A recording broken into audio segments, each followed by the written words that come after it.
Okay, thank you guys for coming. Today, again, we're going to be talking about kind of what's going on with the market and how we can talk people through the objections that they might have and really help them understand what is going on.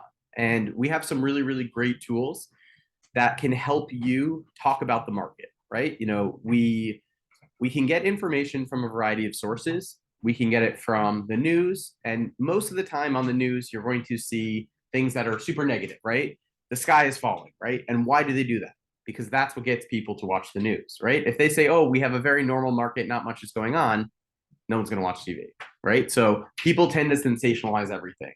And it doesn't matter kind of what political channel you're watching or what tilt the channel has, everyone's pretty much saying the same thing. Interest rates are going up. It's a shitty time to buy houses. Nothing's happening, right? Realtors are going to be out of jobs next week, right? We're all going to be broke on the streets and stuff like that, right? That's what everyone says, and they do that because then people read it, they watch it, they want to know what's going on. Now, the reality of what's actually happening is different than that, and again, in my mind, it's extremely different for us here in New York City, especially, right? And there's a couple different levels. And for anyone who's on the Tom Ferry webinar that we just had, he talked about knowing about the national news, the local news to maybe your state, as well as the hyper local news to the markets that you're working in, right? And here in New York City, we are extremely fortunate, right? Because we are not only working in a single family market where people are buying and selling single family homes and that's it, right? If you go to many places, maybe there's some rentals, maybe there's some condos and things like that, but the majority of the US market is single family homes. For us here in New York, we are dealing with multiple property types, right? Because we have condos, co-ops, single family and multifamily houses, and we have a robust rental market where many of our agents can make, six figures plus just doing rentals. So we all have a lot more flexibility than most of our peers anywhere, right? So if you want to survive in any market, my suggestion is to know the local market that you're working in and know how to work in every aspect of that market, right? Can you sell and do you know about single family homes? Do you know about multifamily homes? Do you know about condos and co-ops? Do you know about the rental market? Because everyone needs a place to live, right? And there's always going to be people moving. People are going to move for a variety of reasons: death, divorce, diploma. What were the other two? Tom Ferry again. I'm going to quote him a lot today because it was a lot of stuff, but I think it was death, diploma, diapers, divorce, diplomas, diamonds. Diamonds. So marriage, death, divorce, whatever it is. So there's lots of reasons people move, and so they're going to be moving between different property types, right? They're going to be moving between neighborhoods, and again, the nice thing is that many of us work in multiple markets, right? Maybe you work in Manhattan and Brooklyn. Maybe you work in Manhattan and Queens. Maybe you work uptown and downtown. Maybe you work in, Leslie's here in Manhattan and Westchester. Some people work in Long Island, right? It's great. You have diversity. You can move where people are moving, and people are always going to move, right? The only thing that matters for us is the delta, the change, that people are moving from one place to another. And again, during COVID, that accelerated, right? We saw it with people moving out of the city into the suburban markets. And then we saw it happen when the vaccines came out, that people were moving back into New York. And so what happened during that time, right? Property values in New York were starting to go down a bit. And the rental market became one where all these owners were paying OPs. And so if you look at the agents in our office who did the best during 2020 and 2021, they were working with open listing rentals and they made a ton of money on it, right? Like some of our agents did 70 plus rentals over the course of 1 year. And that's crazy, right? I think we had the most at the company, and I think we had like 700 and something rentals last year. Amazing. And there's a lot of money to be made there. At the same time, some people made a lot of money by helping people move to the suburbs. Some people helped people move to Jersey. Some people helped people move to Long Island. And so again, I think diversity in what you do and what you can cover is very important. At the same time, I think depending on the specific customer that you are working with, in this market, there are many opportunities for people to purchase homes, right? And what we're going to do is we're going to use a couple tools that we have to be able to become kind of hyper experts in the market that we work in. So I'm going to share my screen now, and I just want to kind of go over, and again, we're going to take some time in a bit to go over kind of objections that you're getting and how I would handle them, or again, to kind of group think ways to react to people. But We're going to start with Urban Digs, right? And for anyone who's working in Manhattan or Brooklyn, Urban Digs is one of our best tools to help get a snapshot of what's going on in the market to then be able to explain that to customers or clients of ours. And so I'd love for someone to tell me what market they are focusing on, and we'll kind of use that to then push forward what's going on with that market. Dewey, do you want? You're the only E person, so do you want to tell me a market that you're working in?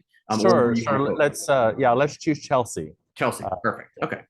So again, Urban Digs has so much information in it. It's amazing, right? Right now we can see market wide what's going on.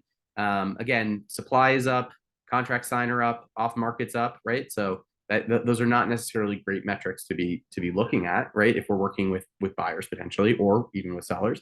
Or sorry, it's good if we're working with buyers, not so great if we're working with sellers. Though contracts are up too, so that's actually, it's kind of a mixed market. But let's actually find out what's happening specifically, right? And again, we can get a quick snapshot of the market, and this market ticker is a really great thing that you can do, because with this button here, we can change this.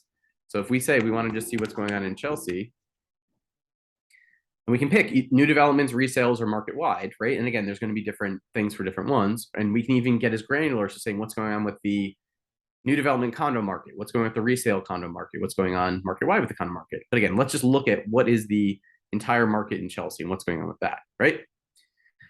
So in Chelsea, over the last week, we see that there's 14 new listings on the market, right? And so it's a 26% decrease from last week. 5 more contracts were signed, which again is low, but again, we're at the beginning of this week. Off market, 10% lower, and market pulse, right? What's going on with the market? It's a neutral market, right? So buyers and sellers are kind of at parity. Again, we can see what happened over the last month. Again, neutral market, we had a decrease in supply, increase in contract signed and off market. Again, after the summer, we do tend to usually see a little bit of an uptick in contracts as people come back, over September and early October. But again, if we go here to Charts Wizard, what we can do is we can really get granular with data. So let's look at Manhattan. Let's do market wide. We're going to talk about what we want to see. So let's just look at everything. And we can create these charts to help us with figuring out what's going on, right? And in this case, let's just do Chelsea, right? And again, one of the things that I think people tend to be tripped up on is how many markets actually exist. In many other places, again, let's say you're talking about a suburb of New Jersey, right? Let's say you're talking about, one town in New Jersey. You are probably looking at a fairly, homogeneous market, right? There are single family houses. The range is between, 600,000 and $1 million for a neighborhood, and that's about it. Here in New York City, again, we have different segments of the market: under 600,000, under $1 million, 1 to 2 million, 2 to 5, 5 to 10, and 10 plus, right? So again, I think they do a really great job of breaking this down, because we basically have 6 specific price point markets, right? So within Chelsea, there are 6 markets per price point. Within that, there's also 3 per property type, and then you have size. So because again, we're such a vertical place, there's so much going on, we can be super granular by using Urban Digs to figure out what's going on. So again, Dewey, are you working with a buyer, or do you have someone kind of in Chelsea who's looking at a specific kind of price point, or what are you working with now? Just again, it's always good to get real world data that we can actually use to talk to our clients. Yep. Let's do a buyer, the 600 to 1 million. Preferably looking for condo, but they could go co-op as well. So okay, so we'll leave this open, because if there's a townhouse under $1 million in Chelsea, I would buy it. And again, what size are they looking for? 1 bedroom? Yep, at least 1 bedroom. Yep. Plus. Okay, so I think we can pick one. So we're just gonna do 1 bedroom. So let me do a search. Let's preview the report. And so Urban Digs is going to give us some information that we can go off of to A, get knowledge ourselves of what's going on, and B, to be able to talk to our customers about what's going on. Dewey, and again, I'm just going to kind of beat to death your customer here. What is their reason for moving? They're first-time buyers in New York City. Perfect, the first-time home buyer. So, and they're currently in a rental here? Yes. Okay. And again, this is something I think important to have. Do you know what rent they're paying right now in their current apartment? Yes, they're paying. I think it's 6,300. $6,300 right now. Okay. And that's a great thing to have, right? Because Dewey's customer basically has two options. Option one, continue to rent, right? And I imagine, and again, if you talk to your customers, many of them are going to say, I got a great deal last year. I was paying $5,000 and my landlord just jacked the rent up to $6,300, right? Or, he's telling me that when my lease comes up in March, that he's going to $7,500, right? And so there's usually an ineptness for them to move because they are beating this market, right? Right now in New York, what's happening with the rental market? It's insane. Rentals are 20 to 30 to potentially even more higher than they were a year ago. And we're at levels that are higher than the peak before the pandemic in most markets. And so that is a reason in of itself for Dewey's customer to move, right? You have to think of what their alternative is, right? Either you're going to buy a home or you're going to rent. And again, what is their rent going to look like next year, right? 6,300. And again, we'll go off that. Again, when did they sign their lease or what's their, do you know when their lease comes up? End of year. Okay. So again, maybe they know their new rent's going to be $6,500 or something like that. So again, what we can do is we can kind of look at these, we can look at these charts. Again, this is that market. Let's look at 6 months just to get a little more granular look at what's going on with the market, right? And so supply, we see it kind of has its peaks and valleys as we go through May, June, July. Again, we expect by July it's at the highest. People, those going to contract, stuff is listed after Labor Day. People are starting to buy those things, right? So again, we had a lot of pending sales at the beginning of April as people were buying, and again, it's kind of started to peter out. But again, we're seeing a little bit of a bump of pending sales as well. And again, an increase in pending market, right? So right now, what are we looking at for the market pulse, right? This looks at and again, so this is a little small, but what's going on between a buyer's and a seller's market, right? And generally, Chelsea was a seller's market, in the spring, which is what we expect during the spring. It dipped into a buyer's market, and it still seems to be. Now it's back. It's been a neutral market. It dipped into a buyer's market, and now it's starting to look like it's a neutral market again, right? So again, these are all things that you can talk about. And when you're talking to people about these things, you can say, okay, you know what? In September, we've had 15 new listings come on the market. And in September, 2 things went into contract in that range, right? And so that means that there are more things coming onto the market, which is probably shifting us towards a buyer's market, right? What's happening with pricing, right? Price per square foot. We can look at, and again, if we took this out and looked at just condos versus just co-ops, it would be a little different, but generally across Chelsea, and again, they're telling you we have incomplete data. Why is that? Because most co-ops won't give the square footage, so we can't really calculate the price per square foot. But generally, we're in the $1,300 to $1,500, 12 to $1,466 a month market in terms of the price per square foot that someone's paying. And again, they're usually extrapolating this from where they can figure out what it is for a co-op or condos, which will give us a square footage. Again, what's happening with putting in an offer, right? Think of how awesome this is for you when you do get to the point where you're putting in an offer, that we know that 58.62% of things that went into contract went for below ask, 6.09 at ask, and 35% above ask, right? So that means that if we take out the ask ones, that, for every one that went above ask, 2 went for below ask, right? And again, these are great things to be able to tell them, right? Hey, most things are going at above the asking price, or hey, depending on the property and how it's priced, it's either going for at or a little bit below the asking price and things like that. So again, another great tool in here, I'm going to go back to the home screen, is something that you can do. And it's a great thing to send out in mass emails if you're farming in a certain area, are these infographics, right? And so if you click on the homepage, the infographics, there are a number of different template charts that they have here, right? So, and these are all things that are really great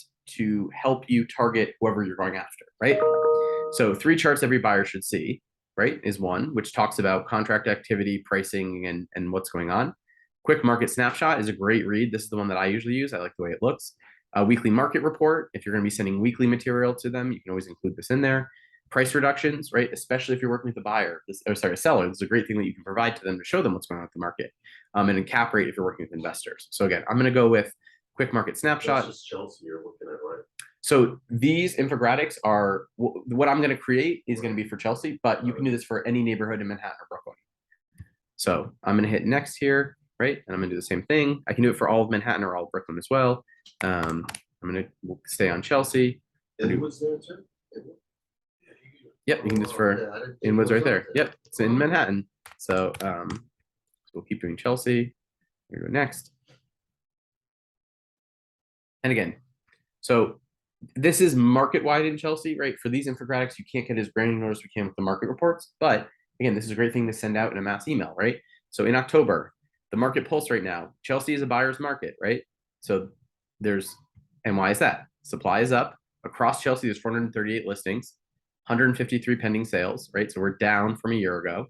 Negotiability, 5%, right? So that means that on average, places are going for 5% off the asking price. Think of how great of a thing that is to tell people, hey, on most places, again, it's not saying everything, but there's some negotiability. 70 days on market, right? Again, something you can use to talk to a seller about. On average, it's going to take us 70 days to get in a contract, and what the median sale price is. And again, a lot of this is probably from new developments. There's a couple ones in Chelsea that are on very high price points. And again, all my information's here. What we can do is download this.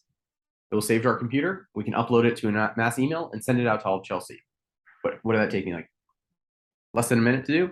So it's a great way that you can kind of get information out to people. So again, I think one of the most important things to use is data to help people understand what's going on. Now, the second thing is we can also help them understand the rent versus buy difference, right? Because in New York City, that tends to be the biggest kind of trade-off that people have. So let's go in here. Let's go into Manhattan sales. Let's just do a quick search in OLR. We're going to do Chelsea. Okay, so we're looking from 600 to a million. Let's say under a million. For a one bedroom. I'm going to exclude off some professional space. So again, 38 things on the market, right? There's a number of them. In contract off. Oh yeah, I can do that. Yeah, I can do that. I think I have accepted offer and contract out. I usually leave those because usually they still show, but 37. Okay, so, and again, Dewey, you mentioned that they were looking hopefully for a condo, and it actually looks like there's a number of condos on here, which is always good. Okay, so let's just do the math on. Okay, so let's imagine this is the one that we're looking on, right? So, okay, and Dewey, what they're putting 20% down? Yeah, they can. Yep. Okay, perfect. So again, let's just do the math on one at a very high price point, right? Their max price is $1 million. Let's do the math on one. So,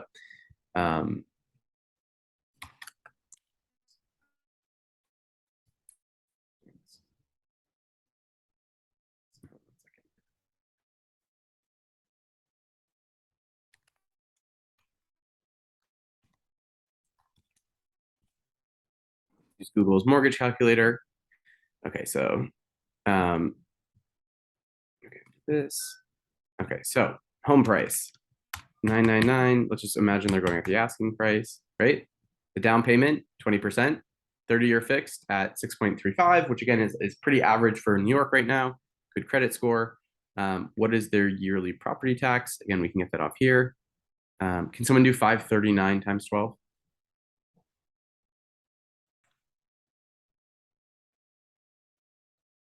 Six, yeah, 6468. And 727 times 12. 8724. And I'll consider this for New York. Wait, something's wrong here. Is that 20? Yeah, 20%. Oh, this is monthly. That's why. 727. Okay, so look at this. On the most expensive thing for sale in the price point they're looking at, their monthly payment is equalizing exactly what they're paying in rent, basically, right? And if we then bake in the savings that they're going to get on a couple things, right? What write-offs do people get for owning a home? Number one, they get their property taxes that they can write off. Again, up to 10,000. Here we're not even close to 10,000. So that means 6,468. They're also going to get, again, the mortgage that they're paying on this, or the interest,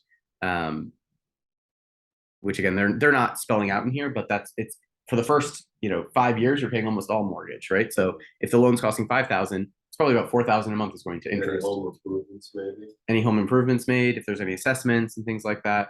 So their net cost for purchasing that home is probably less than 60. It's probably, after the tax incentives, all that stuff, they're probably, and again, I'm just gonna make up a number, but you can really extrapolate it, but they're probably somewhere around 5,000 they're paying a month in reality, given the write-offs. And again, they are paying this, but all these things. At the same time, what are they doing? It's renting. Well, no, but what else are they doing? They're building equity. There you go. They're building equity, right? Because again, let's say they're paying $5,000 for the loan, even if it, $4,500 of it, the first month is interest, which they can write off, and 500 of it's equity. That means you are paying yourself $500 a month. So if you take that out too, then in reality they're paying like $5,500 a month or $4,500 a month, right? So those are the things that you really need to understand, right? And if you don't understand that, watch a video, right? Watch a first-time home buyer seminar, because they'll go over it with you, right? Watch these things, or talk about it with someone. Talk to Doug. What are the benefits of having a mortgage, right? What can you do? Again, besides the fact you're building equity, and what's going to happen next year potentially, right? That $6,300 is going to go up to $6,500. And yes, your taxes and your maintenance are probably going to go up every year as well. But again, then you're getting a bigger write-off on that potentially. So this is what we have to do, right? Like, what is your alternative? Let's kind of have to ask them. If you weren't to buy a home, what would you do? Oh, I'd keep renting. Well, even with these interest rates where they are, you're actually still saving money, right? If they were where they were before, well, they'd be saving a ton of money. So it sucks, but we have to live in the present, right? We can't look at where the interest rates were. We have to look at where they are. And even with higher interest rates, you're still saving money. And that's really something I think that it's important to, people who are on the fence, people who are not really feeling committed to buying. You have to, figure out, how long you're going to be in New York City, right? If they say, oh, I'm only going to be here a year or two, probably not a person that is going to buy. Doesn't make sense. If they're going to be here, 4, 5, 10 years, it totally makes sense. So again, hopefully this is a great way to kind of really show your customers, right? It's all about showing people, right? You have to be there for them with your energy, your enthusiasm, but you have to show them that even with the interest rates where they are, they're going to be saving money. And isn't that a great thing? You're investing in yourself, right? That's one of the biggest things. And again, the prices at some point will potentially come down a little bit, right? I imagine because supply is going up, there's going to be more negotiability in some of these places. And again, let's say they get it for $650, right? Right? That's another $200 they're saving a month, plus the write-offs, plus all that stuff. So there are a ton of benefits to doing this, and it's important to know how to kind of explain them to your customers. So what other kind of news are people hearing, or what objections are you getting from people you're working with? And let's see if we can kind of think through how to kind of talk about those. I'm gonna stop the share for now. I think historically New York City is, because it's such a big co-op market, especially first time buyers, it's that 20% down. The down payments, okay. Exactly. So, and then to have the liquid maintenance and mortgage after you close. So That's exactly what I wrote down. Biggest obstacle: down payment and funds in reserve. Down payment, okay, this is great. Down payment and funds and reserves. I don't know how to get around But that. if you go back to his presentation today, he said 80-something% of buyers compromise somewhere. So, always with this situation, it's like, okay, can we look at a condo? You're going to be paying more. It's going to be smaller, probably. But does that make sense for you? Because you don't need as much down. Could we look at a different area of the city where maybe the co-op market is not as aggressive? Even in Westchester, you've got places a few that allow 10% down. 10% down. So Yeah. maybe it's just a little bit easier to And market there. yeah, and I think that's one thing. So for the down payment, right? So the again, Have kind to of make quote, concessions. People have to make concessions. quote unquote standard. And again, I use that word very loosely because there is no standard, but standard down payment for a New York City co-op is 20%, right? Manhattan, most of Brooklyn, most of Queens, 20%, right? Bronx, you can get it for 10 usually, depending on those things, but 20% down, right? And most buildings want you to show 2 years on average post-closing liquidity. And what does that mean? That means they want to see that you have 2 years of your mortgage plus maintenance. So again, in this case, again, in our let's pretend this was a co-op, not a condo, but they would want to see 6147 times 24, right? Which is, what is that?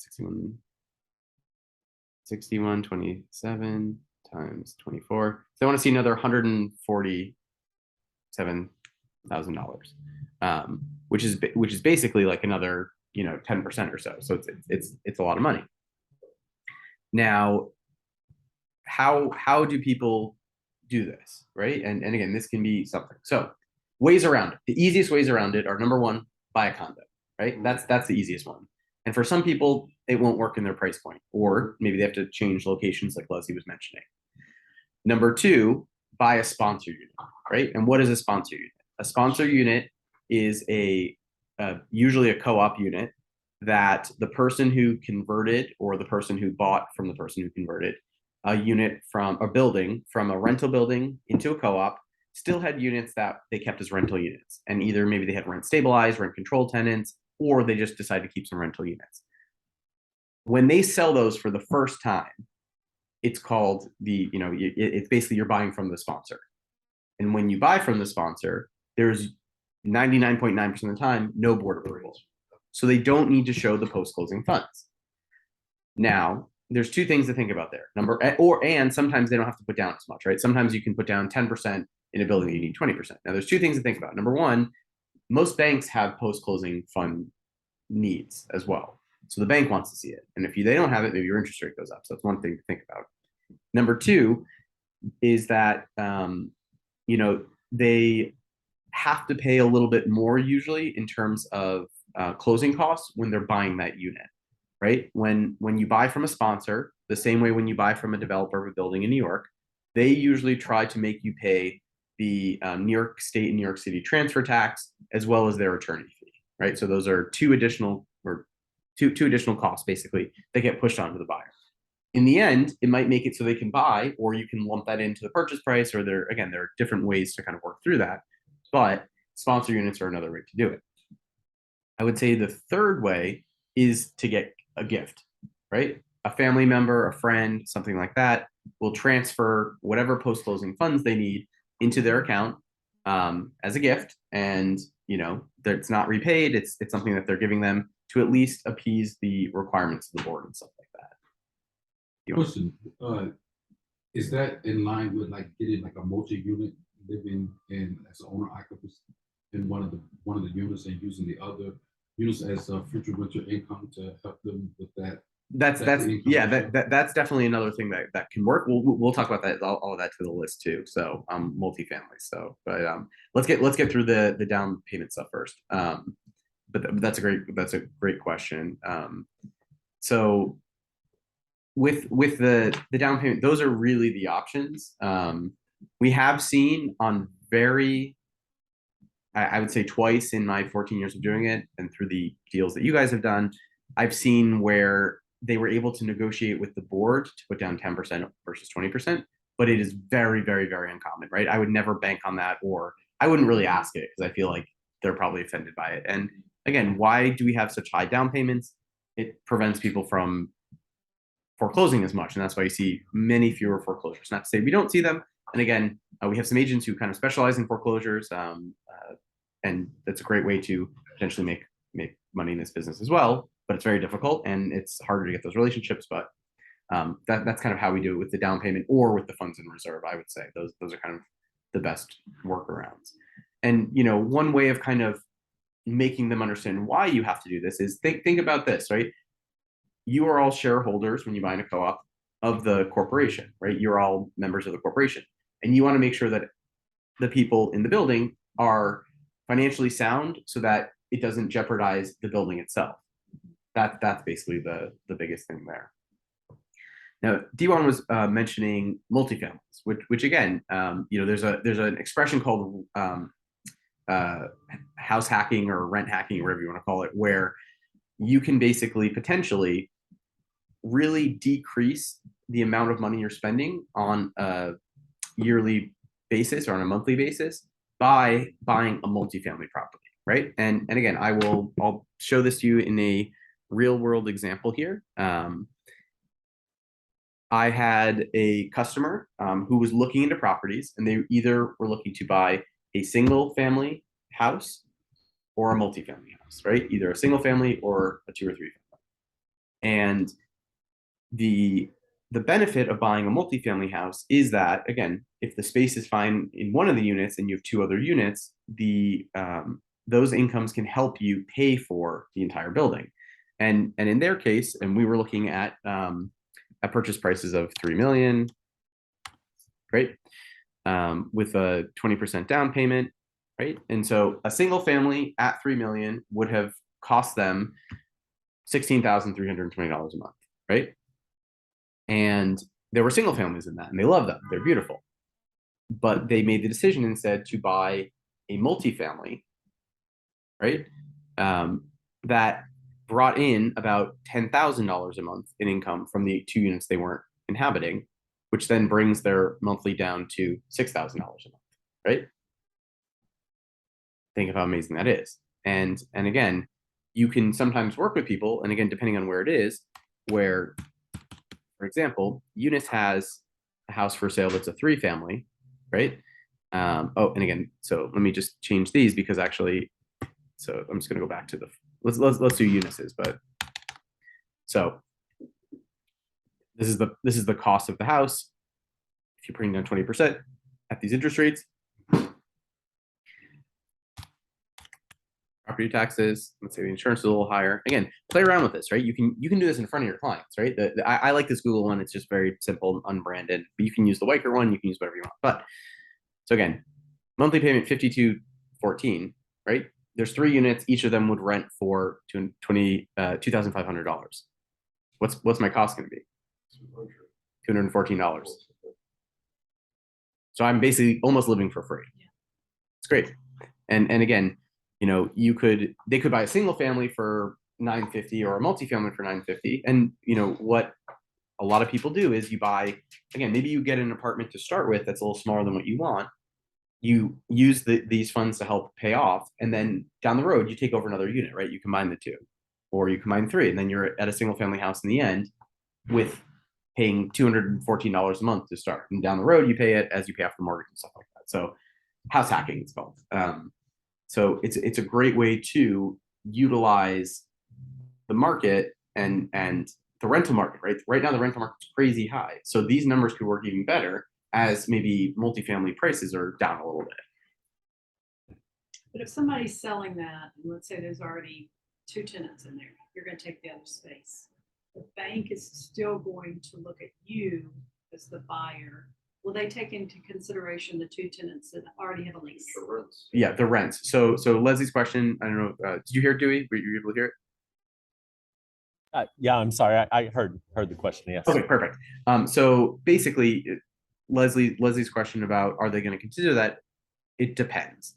Most of the time, yes, they will consider that income and a percentage of it towards what you can afford. And the rule of thumb for most banks is 75%. So again, if it's, let's say it's $4,000 a month in rent, they will consider $3,000 of that towards what you can afford for the mortgage and your debt to income ratio and stuff like that, right? And you have to have existing leases on it. It couldn't be, this is what it could get. It depends. Again, it's going to depend on your situation and your scenario, and the bank you're using. Every bank will be different. So, but it's good if they're rented out, because then you can show what it's been renting for and stuff like that. So, definitely. What other objections are people hearing? And again, I think because with with our two markets, and again, we have millions of markets, but our rental and sale market, they usually run kind of inverse to each other. So if the rental market's up, the sale market's down. Sales market down, the rental market's up. So again, use that to your advantage as an agent to be able to move business fluidly between those two markets, right? I would, you make more money doing sales, but in bad times, don't you want to know and have rental clients to work with? Right now, it's great to have rental listings because they tend to go very quickly. Sale listings, some will, if it's well priced, maybe it does go quickly, but some will sit on the market longer. So there are ways that you can kind of, again, buffer and hedge against your income and to make sure that you're consistently making income no matter what happens with the market. And again, be able to move people, right?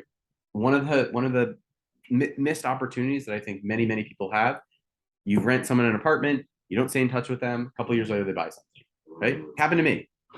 I rented a very high-end apartment over on King Street for a year, furnished apartment. I didn't follow up with the buyer, and he bought a $10 million apartment the next year. 10 million. And he would have worked with me. I'm like 99% sure he would have worked with me, but I didn't reach out to him. That was me. It sucks, right? That's, $250,000 in commission I probably missed out on. It can happen. So stay in touch with everyone, right? Like stay in touch, especially the higher end renters, they will be buyers down the road. What about closing time? Was that more of a broker's thing? Like the time it takes to close? Oh, sale listing and stuff like Yeah. that. Yeah, it usually, again, for a single family home from contract signing to close, it's probably 45 to 60 days. For a condo, it's probably about 60 days, and for a co-op, it's probably like 90 days. Yeah, it varies. Again, things can be done quick. I had a cash purchase condo. We closed in a week. Signed a contract. We closed the next week. It can happen. Usually it doesn't happen like that, but again, depending on financing, the bank, there's a lot of kind of external factors that we're not in control of. So, and again, whatever headlines you see, there are probably, they tend to be reactionary. They tend to have data that isn't applicable to us. So if you see a headline and you're like, I don't know how to counter this, or hey, my client sent me this article, how do I talk about it? Right? Send it to me or send it to, the group, and we can talk about how to discuss it and how to kind of counter it. But generally, given where rents are right now, and given even with the high interest rates, people are going to be netting a better deal by purchasing. That's what I would say. Jay, I know I've asked before with urban things, besides Manhattan, Brooklyn, Bronx, is there any other database that anybody might know of that So OLR has great data. but it's focused on Riverdale. I mean, I need all the Bronx. So for the Bronx, you need to be a LIBOR member, which we can talk about getting you on there. It's definitely something you can do. LIBOR is the Long Island Board of Realtors. It gives us access to one key, which is a combination of LIBOR and HGAR, the Hudson Gateway Association, which is kind of Westchester and kind of like north of the city. And so by joining LIBOR, you have access to basically everywhere that kind of the suburbs that envelop us besides New Jersey. And that can be a great way to get data. Again, there are a number of agents. Leslie's a member of HGAR. I'm on LIBOR. There's a number of us on LIBOR, so you can always work with someone if you do need to get some of that data. Like expensive, or where's the fee? Or it's about $65 to get your second license, and then it's $800 a year probably all in for that other MLS. But you get, again, you can do basically anywhere, and especially where you are, it could make sense. So okay. And again, just to show you where it is in OLR, we can go here. We can go to market stats on OLR. They have some great data in here. Again, do we want condo sales? They have templates we can look at. So let's just say we want to look at a full market report. Let's do Chelsea again.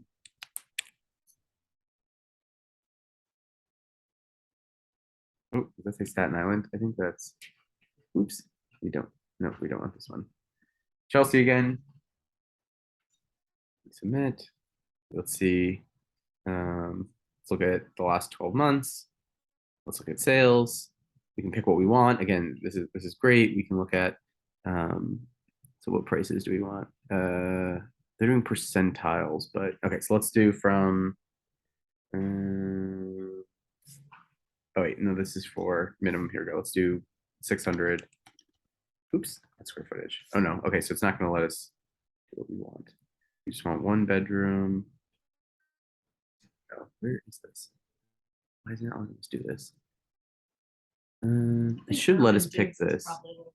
I like, yeah, I like Urban Digs a little bit better, but let's just run this so we can see what it looks like. The other thing is, again, we can do a quick, we can just look at closed sales in here for, yeah, what's the, we're in the Bronx, which neighborhood in the Bronx? So many, let's do 10473. I don't think this lets us do, no, we got to do a neighborhood name. Oh, neighborhood, Soundview. If anything comes to Soundview. Let's do this.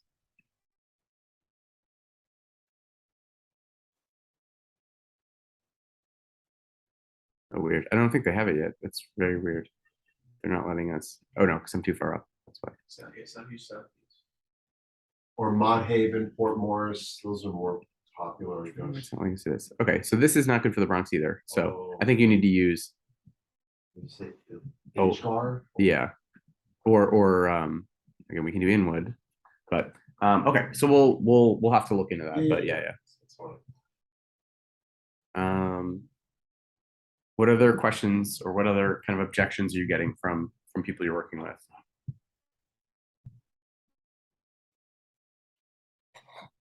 Nothing? Do we anything else?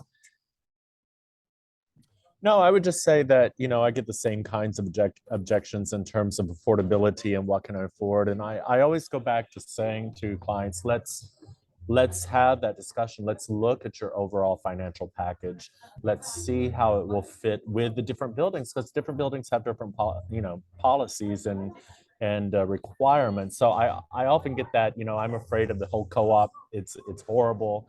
I can speak to that because I do own a co-op. So, I'm a little fortunate having been through the process, but just to help clients understand that it's not everything you've heard is terrible, but let's really look at your financial package. Let's work together to see what solutions there are and see how we can best package you and then put those puzzle pieces together. And that seems to get me past that initial knee-jerk reaction of I can't do this. And yeah. I think that's a great way to look at it. Yeah, just have them talk to, I mean, if it's an uncomfortable conversation, I always say, let me get you in touch with two or, Doug, obviously, and Weigert, and one other person. Let's just figure out what your buying power is, because you really don't want to go show 100 things and then only find out that, oh, you're not even qualified for, not only, but it's hard. New York is hard. Yeah. The city is hard, the co-ops are hard, and when we start to get into a market like this, and we think, oh, we're going to be able to drop the prices a little bit, then you have to think about the co-op board. Are they going to take that low price? Are they going to block the sale because it's too low for their, what they want? They want. It's just trying to do a balancing act. But I always tell people, once you get through it, it's the best cocktail conversation you'll ever have, because everybody in the city has to pass the board. Yeah. So just try to make it more fun. Definitely. And that's the whole thing, right? You got to make it a pleasurable experience, right? Again, going back to the Tom Ferry thing, he said, right, 85% of people said they had an awful experience during the pandemic buying a house, right? And you can change that. We can. Yeah, and I also think that, back to, I'm sorry, was that Liz who was speaking? Leslie, yeah. Yeah, Leslie, hi, Leslie. I think, and what Tom said earlier, we're here to offer solutions. And I think that if you approach the clients, at least for me, if I approach the clients with, that dreaded revenue form, everyone hears about that and they think it's awful, but it's actually a solution. It's a solution to help us really understand what can be done, and again, to put those puzzle pieces together. So I think if you approach everything that we're here to offer solutions, and let's find the best way to do this together, I think somehow that always helps me get past these initial objections that we seem to all get. Yeah, no, and again, with with that, right, we need to know numbers, right? We need to know certain numbers to be able to help them, right? The revenue form is one way to get a financial snapshot, breaking down, again, what their mortgage payments plus maintenance and all these numbers are going to be, what the closing costs are, right? So make sure you're informed on all these things. And it's, again, what is scarier? You're a $1 million purchase, or, you're going to be spending about $1,000 less than you currently are by buying a home. very different.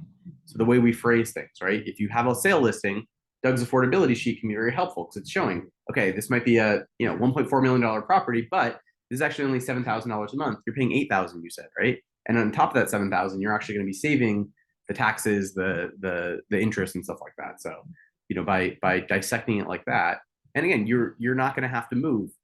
That's one of the scariest things for a lot of people. It's like, I just got a new rental apartment, now I have to move, right? It's like, and for us, it's good because again, the delta is good, but isn't the peace of mind of not having to think about moving for the foreseeable future a great thing? Like I think about that all the time, right? I personally negotiated a 3-year lease during COVID, and now I'm already starting to freak out about what's going to happen this year. And I'm like, okay, you know what? If we're going to do it again, let's get a 5-year lease, and my landlord does commercial real estate, so he tends to do longer ones, so it's easy for me. But think of what someone is paying, on mortgage and maintenance as a rent, right? And again, especially if you're new to real estate and new to selling, if you've done rentals before, it makes it easier, right? Hey, you know what? I'm not selling someone $100,000 apartment, or sorry, $1 million apartment. I'm renting them something for $6,300 a month, basically, with their mortgage maintenance and all that stuff in there. So it's a way to kind of deflate it. You should buy Eunice's building. Hey, you saw it? Was it nice? No, but you should. Yeah, it's only like 10 million. It's only 10 million, and the rent rolls like. Sorry. She had one for $999, right? Oh, it's in yeah. She does have one for $999. Thank you, Leslie. I think that my commute might be a little too long from there, so but I appreciate it.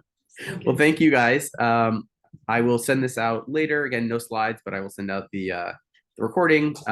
Thank you for joining. Thank you for participating. And do we thank your customer for letting us use him as an example, or him or her? Sorry, I don't know who it is, but and thank you guys for coming, and have a great rest of the day, and talk soon. Bye.